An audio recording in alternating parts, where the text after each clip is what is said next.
Yeah, my question about the abortion issue. Hi guys, Paris. I Hi, think so. Jay. Everyone is hi.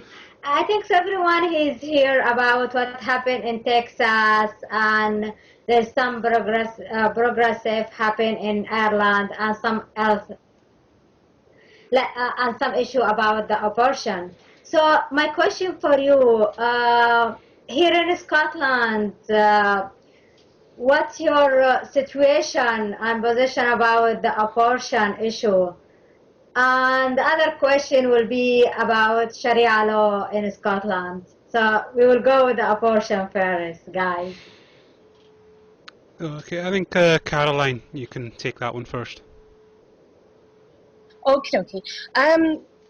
Generally speaking, we are quite liberal, and so while we have a very wide range of views on abortion itself and the logic and the ethics around abortion, we are generally agreed that women should have the right to choose whether or not they have an abortion. It's about control over their own bodies and their own lives, and the whole issue is so complex. It's about whether or not you can afford to bring up a child, whether or not that child will be healthy, whether you're able to support that child. It's an incredibly complex issue. And so, yes, we do think that women should have the right to choose whether or not they wish to have an abortion. And we would be quite stridently against limiting that right to choose to have an abortion. At the same time, we do recognise that there is, like I say, very complex ethics around this. And there are debates to be had about things like late-term abortions, about whether the abortion limit is in the right place.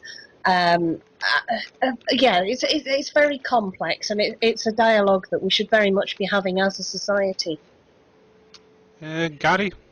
Yeah, well, the UK is at the moment. I mean, we're looking very closely at what's happening in Ireland. Because it seems that with a great struggle, they have made the first steps towards liberalising abortion in Ireland, and when you think of the kind of struggle they have with the Catholic Church and the Vatican, that is interfering quite openly in Ireland's democracy. It is really quite shocking. We have something like 11 women, over 11 women a day, who travel across the water from Ireland to the UK to have abortions. Now, you know, okay, I respect life too, and the best way to prevent abortions is to educate. And the first step is a proper, thorough sex education. Let's stop listening to the nonsense that comes over from America, which is well funded by twisted research. We now know without doubt that abstinence only doesn't work. And it was shocking to think that just before, and as I spoke earlier about Pam Stencil lecturing Catholic children, was sent over from what she'd been speaking to the Northern Ireland Assembly before she came over here. And that's absolutely wrong. It doesn't work. Let's listen to our nearest neighbour, which is Holland, which starts explicit sex education at an early age, at a primary school age, and they have a teenage pregnancy rate 7 times lower than Scotland's. Let's start learning from that. Thank you. One thing I think... my soapbox. No problem. I'm just going to quickly bring in Martimer, because you know, we do have someone from another European country. Can you give us like I mean, is this even an issue in Sweden, like abortion or sex education? And what kind of sex Not education really. is there? Because, well, yeah, well, I don't know. There have been changes done to the curriculum pretty recently. I don't think it's gotten worse. but I can tell you about what for me, we started having sex education in the third grade, What age is that, learning roughly? about basically just learning about here's where babies come from. Yeah. Sorry, And, we need to convert that into what age is the third grade roughly in Sweden? 9, Okay. 9, 10, All right. yeah. And then it keeps coming back, and it becomes more and more detailed. Yeah. But we learn, the whole idea of abstinence only, it just doesn't exist. Yeah, and I'm guessing there's no real teenage pregnancy problem in Sweden, is there? Or is it Not really. And it happens, of course, but it'll always happen. It's not much of an issue. Yeah, and just a quiz, and the abortion, is there any debate at all about that, or is it just accepted? The issue is when should it be allowed, not if. Okay. It's Marty, isn't it? Yeah, Marty. Yeah. Marty, yeah. I sense some changes in Sweden, and I wonder whether you too are being challenged by religion.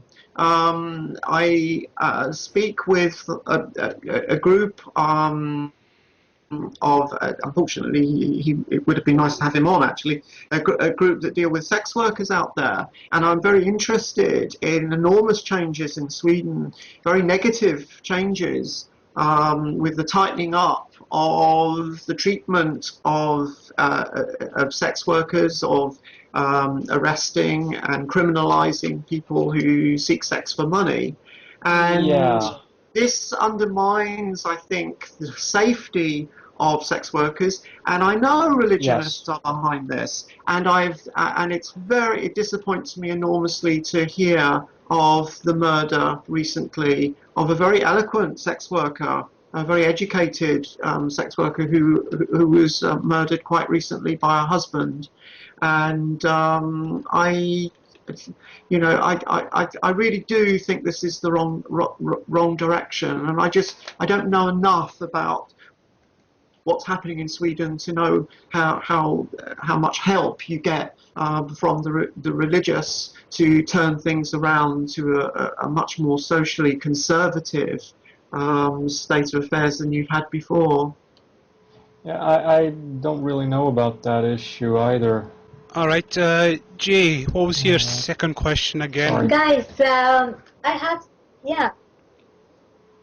the second question, it is, what is the Sharia law position in Scotland?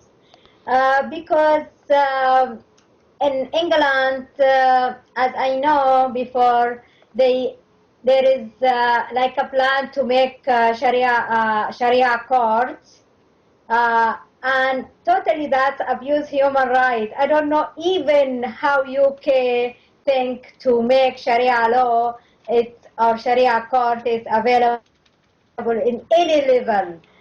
So what about you guys there? You are saved from Sharia law or you are not? We don't have Sharia law in the UK at the moment, but there is a push from the politically correct lobby perhaps to consider having Sharia law, perhaps out of a point of view of respect of Muslims and Islamic views. However, I think there can only ever be one law of the land, because once you start confusing the issue with having different laws for different groups, then which laws take precedence, and what if you have mixed marriage laws? There's also some very uncomfortable concepts within Sharia, like a woman's testimony being worth half that of a man. A man can get freely divorced, whereas a woman has huge hurdles to jump first. And the fact that in Islam you can have multiple wives, whereas in UK law you can't. So under UK law, second and subsequent wives are not protected. And these are all very complex issues that need to be looked at. Personally, I would be stridently opposed to having any form of recognition of Sharia law. I think it's quite an old tribal system, and it's not compatible with our views of equality between women and men, and so I have a problem with Sharia for that reason. Of course you are, because you are human being, you should have a problem with Sharia law.